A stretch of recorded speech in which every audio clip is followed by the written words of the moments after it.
প্রতিবেদন মেসির সঙ্গে ইয়ামালের তুলনা নিয়ে গার্দিওলার মন্তব্য। স্বাগত অল স্পোর্টসের পক্ষ থেকে আমি বিনয় তন্তুবায় আছি আপনাদের সঙ্গে।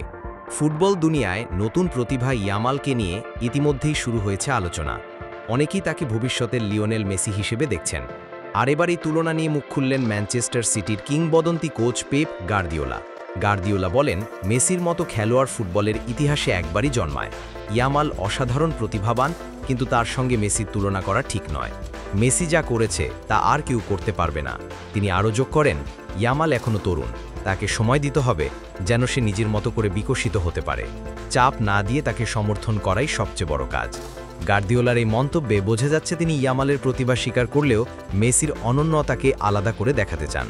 ফুটবল বিশ্বে মেসি এখনও সর্বকালের সেরা হিসেবে অনন্য, আর ইয়ামালকে সেই পর্যায়ে পৌঁছতে এখনও লম্বা পথ পাড়ি দিতে হবে। এভাবেই শেষ হচ্ছে আজকের প্রতিবেদন। আরও স্পোর্টস আপডেট পেতে সঙ্গে থাকুন অল স্পোর্টসে। এরকম প্রতিদিনের আপডেট পেতে চ্যানেলটি সাবস্ক্রাইব করুন। ধন্যবাদ।